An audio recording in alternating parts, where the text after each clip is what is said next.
Hi, yes, I'm going to continue with ratio today, and the two things we're going to look at is ratios as fractions and simplifying ratios.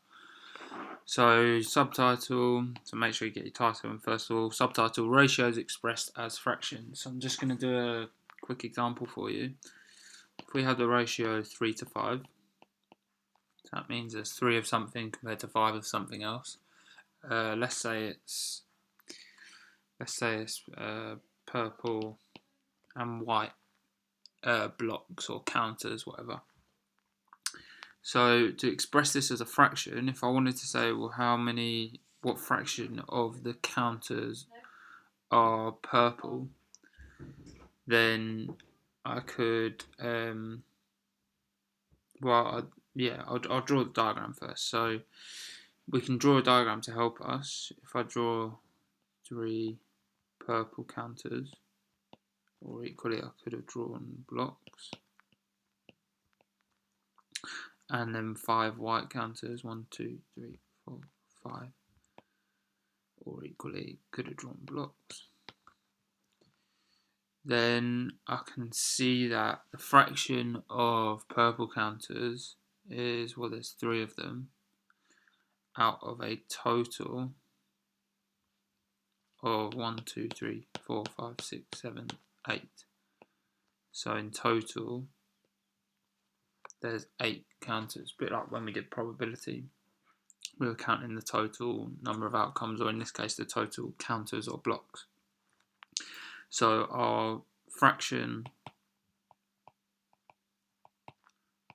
of purple, let's just stick with blocks, is 3/8. Now, a common mistake that people make is that they'll look at this ratio and go, well, the fraction of purples is 3/5. But that is wrong. The reason that's wrong is because we need to count how many there are in total. So there's 8 in total, and then the numerator is going to stay the same because that represents how many there are, but the denominator is wrong because that needs to be the total number of things in that ratio. Right, I'll just show another example where there's more than 2 ratios. So let's say there's some red, amber, and green blocks, and there's 1 to 4 to 3. So this time, the only difference from the first one we looked at is there's 2 things in a ratio. Here we're comparing 3 things. So let's say we were asked what is the fraction of amber blocks? Well, then I can see that there's 4 in total, and again I can think about drawing a diagram. So that's a red one. 1, 2, 3, 4. And there's 4 amber ones, and then 3 green ones. So I always think, well, I can draw a diagram to help me out. So I can see there's 4 ambers out of a total of 1, 2, 3, 4, 5, 6, 7, 8. So 4 8s. Or I could simplify that to 1/2 of the counters are amber.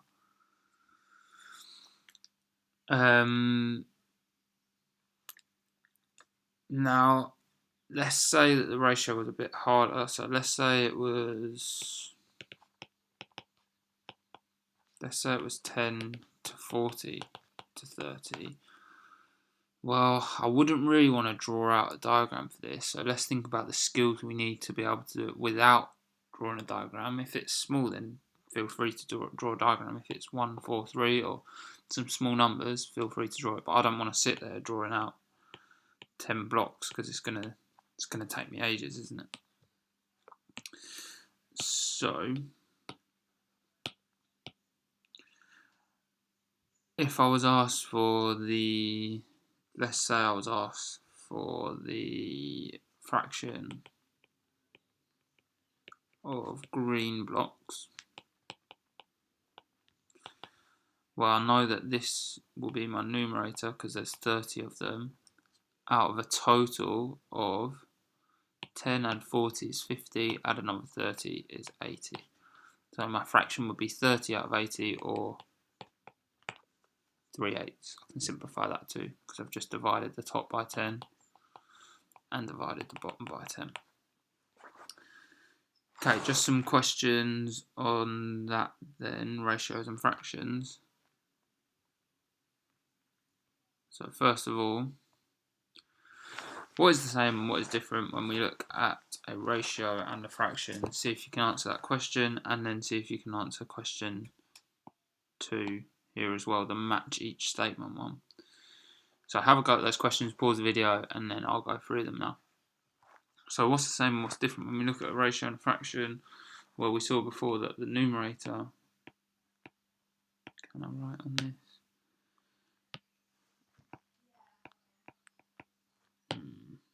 No, I'll have to write on this. So the numerator is the same as in the ratio. Denominator is the sum or total of the ratios.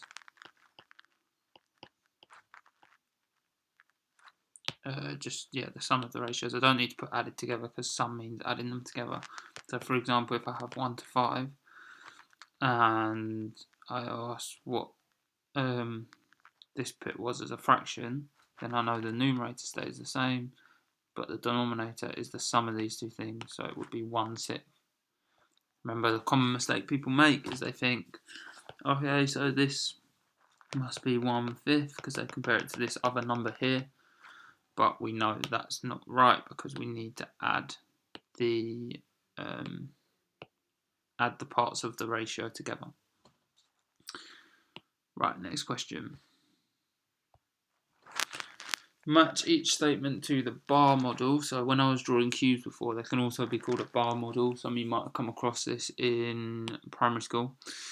How could you use the model? How would you model the unmatched statements? What fractions can you see? So let's match each statement to the bar model first of all. So I can see here I've got red to yellow. Let's highlight them. So red to yellow is 2 to 5. Well, I can see that in this diagram that there's 2 reds and 5 yellows, so that's that ratio. I can also see that, yeah, I think that they're the only 2 that match. Then let's match some others. So I can see this ratio is yellow and red is 2 to 3. Oh, no, that's not the same as that, is it? Because, okay, we'll come on to that in a second. So I've got my ratio here of, well, if I wrote that out, it would be yellows to reds, 3 to 2. Well, let's have a look at this. 2/5 are red. So that fits this ratio here because my red, there's 2 of them, and in total there's 5. So that statement would be matched with this diagram here. 2/7 are yellow. That wouldn't fit with anything here.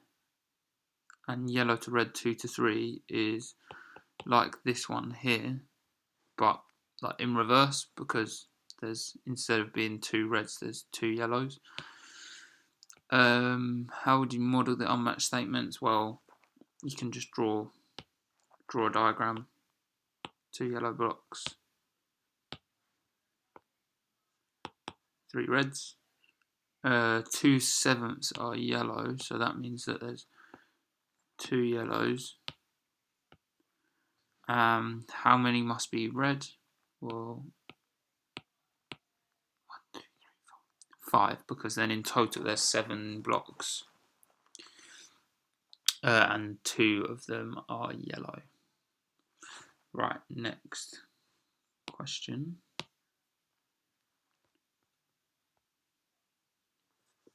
There are twice as many sheep as cows in a field.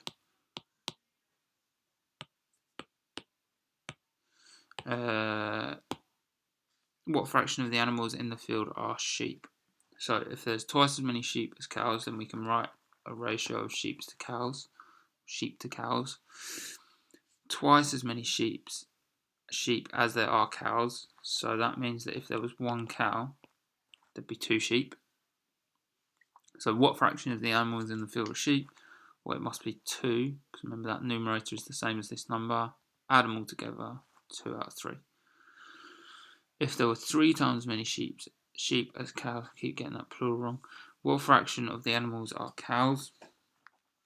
Well, now, instead of being 2 to 1, if there's 1 cow and there's 3 times as many sheep, then it must be in the ratio of 3 to 1. So what fraction of the animals are cows? Well, that must be 1 out of 4, because that numerator stays the same. Add them together for the denominator. If there were the same number of sheep as cows, what fraction of the animals are sheep? Well, in that situation, if there's 1 cow, there must be 1 sheep. Or if there were 2 cows, there must be 2 sheep, and so on, because there's the same number. That's where I got that ratio from. What fraction of the animals are sheep? Well, there's 1 out of 2 in total. Okay, that's all we'll do on ratios and fractions. I'll set a MathsWatch task on that maybe for next week. Next thing I want to look at is simplifying ratios. And before we go on to those questions, just write the subheading of ratio in its simplest form. So we've seen this simplest form before with fractions. I even did it earlier in the video. I could have a fraction that's 4/8. Well, I know I can simplify that to 1/2. What have I done to do that? I've divided by 4 and divided by 4. So I've divided by a common factor, not just any common factor, but the highest common factor. I could have done this in 2 stages as well. I could have divided by 2 to get me to 2/4 and then got to 1/2. Remember, in their simplest form, they must be integers, which means whole numbers, and they can't be divided by anything more to get to an integer. So basically they don't have another factor. I'm going to reword that to don't have any common factors, because if they still have a common factor, they can still be simplified. Just like here, I simplified it, but actually they're still both divisible by 2, so they still have a common factor there. So now it's in its simplest form because I can't divide this by. If I divide it by 2, if I divide 1 by 2, I'll get 0.5. So then I'd be left with a decimal in my fraction, which I obviously do not want in its simplest form. I'll just look at another example, because sometimes people get confused with, they see an odd number and they think it can't be simplified, but what we're looking for is a common factor. So if I divide that by, what is a common factor here? I can divide both by 5. It's easy to see that because they both end in a 5. So that would leave me with 1/3. So that's putting fractions into their simplest form. putting ratios into their simplest form is very, very similar. It's not exactly the same, just written a different way. So let's look at a ratio similar to that. Let's look at 5 to 20. Well, I can simplify this because they have a common factor. They have a common factor of 5. Again, I can see that because this ends in a 5 and this ends in a 0. I know anything ending in 0 or 5 must be divisible by 5. So if I divide both by 5, which is exactly the same as dividing the top and the bottom by 5 in a fraction, then in the ratio 5 divided by 5 is 1, 20 divided by 5 is 4. So that's now a ratio in its simplest form. See if you can have a go at simplifying that ratio. Have a go at that in your book. Make sure you get down this example as well. So to simplify this, I can see that they both are divisible by 10. So I can simplify that ratio as 1 to 2. I mean, for every 1 of something there is, there's 2 of something else. Could see that as a diagram as 1 to 2. Right, let's have a look at the questions. Not the ones we've already done, but these ones here. So, have a go at answering these questions, these key questions in your book, and then I'll go through them now. Why are factors useful when simplifying ratios? Well, we need to divide by common factors to get ratio in its simplest form. What do we mean by common factors? Well, it's a number where that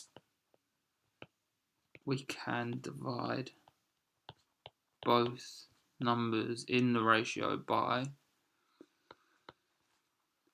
to get an integer. So our common factor of 10 to 20, our common factor is 10 because I can divide both by 10. Notice they also share a common factor of 2 because they're both even numbers. Any even numbers are going to share a factor of 2. But if I divide by 2, then I get 5 to 10. And I can see they still have a common factor of 5. So then I could divide by 5, divide by 5. So you can do it in stages and get to the final ratio of 1 to 2. Just as long as you get down to that last one where they no longer share any common factors, or their common factor that they share is just 1. When might you multiply to simplify a ratio? Haven't really covered this yet in this video. So an example might be, say I've got 0.5 to 2. So that means if there's half of something, there's 2 of something else. Then, well, I know this isn't in its simplest form because I've got this is not an integer. So I could times by 2 and that would get me an integer. And then I could times that by 2 and that would get me 1 to 4. So mainly when there's decimals. I can't really think of anything else now where you might need to multiply, but let's have a look at some more questions. Okay, have a go at this question as well if you haven't already, and then I'll go through it now. Here is the flag of Nigeria. Explain how all these ratios can be used to describe the flag. Which is the most appropriate ratio to use and why? So I can see that there's green to white. And if I count them all, then there's 1, 2, 3, 4, 5, 6, 7, 8, 9, 10, 11, 12 greens. 2, 1, 2, 3, 4, 5, 6 whites. So that's how I can see that this ratio obviously represents it because there are 12 green ones and 6 white ones. Well, how does this one on the right link into this middle one? I can see that if I divide both by 2, so both have a common factor of 2, then I get to 6 and 3. So we can see that this ratio also represents it, because we're saying for every 3 white blocks, there's 6 yellow blocks. And if I just show you that, then if I've got 1, 2, 3 white blocks, which are now red, I've got 1, 2, 3, 4, 5, 6 greens. And then if I show you that again, then there's 1, 2, 3 whites for another 6 greens here. 1, 2, 3, 4, 5, 6. So for every 3 whites, there's 6 greens, or 6 whites, there's 12 greens. So why does this ratio also link into it? Well, I can see that if I simplified it further, if I divide it by 3, they both share a common factor of 3, then I get 2 to 1. So that's saying for every 1 white block there's 2 green ones. And I can sort of see, if I partition them off, then I can see that I could split them up into 1s and 2s. So I've got every 1 white, I've got 2 greens. Which is the most appropriate? Well, I'm leaning towards this 12 to 6, because that actually shows what it is, like the actual, there are 12 greens and 6 whites. If you ask for its simplest, then this would be the most appropriate. But because it's a flag and it needs to look a certain way, I couldn't say, if I had 2 greens and 1 white, I couldn't then say, oh, that's the Nigerian flag. I'd need 12 and 6. Okay, next question. Well done for all your hard work so far. Explain how these show that the ratio of 14 to 21 can be simplified to 2 to 3. So the first one, I can see that these blocks, this bar model, they're all worth 7, and there's 2 lots of 7 here and 3 lots of 7 here. So there's 2 7s to 3 7s. So I can see that that's why that's in the ratio 2 to 3. Here I've broken down the numbers as, so make sure you're having a go at these, so explain in your book, and then I'm going through them now for you to see if you got the same explanation. Here I've split 14 up as 7 times 2, and here I've split it up as 7 times 3, which is actually a product of prime factors there. I split it up as 7 and 2 and 7 times 3, so I can see that it's a multiple of 7 both times. There's 2 lots of 7 and 3 lots of 7 here, so that's why I can simplify it as 2 to 3. Or you could see it as I can cancel out on both sides, I can divide by 7 on both sides, and I'm left with just 2 and 3. And here, this is the stuff that I've been sort of laying it out as. You can see they've got a common factor of 7, so if I divide both sides by 7, then I get 2 to 3. Right, final question for today for you to have a go at. Well done for all your hard work so far. Just keep it going for the final couple of minutes. Have a go at this question in your book, and then I'll go through it now. So in a field there are 56 female sheep to male sheep, so let's write that out as a ratio just straight off. 56 to 16. The farmer wants to keep the same ratio of female to male sheep in a field with only 14 female sheep. How would simplifying the ratio help answer this question? Well, I haven't got much space there, so let's start again over here. I want them to stay in this ratio. That means I need to either divide or multiply to get to keep them in this ratio. It's all about multiplicative reasoning. When we're talking about a ratio, that means either dividing or multiplying to get to the same ratio. So I know there need to be 14 female sheep. I can think, how did I get from 56 to 14? I'm not thinking about taking away here. I'm thinking about how did I divide to get to that. So you could either do 56 divided by 14 in your calculator and you get what you divided by, or you can just think, right, how many times does 14 go into 56? Well, 14, 28, 42, 56. So I can see it goes in 4 times. So I'm dividing by 4 on the left hand side. We saw that whatever we did to the left we need to do to the right, and when we're simplifying a ratio, so that would get me 4 male sheep because I'm dividing both sides by 4. Right, well done for all your hard work. Have a great rest of your day.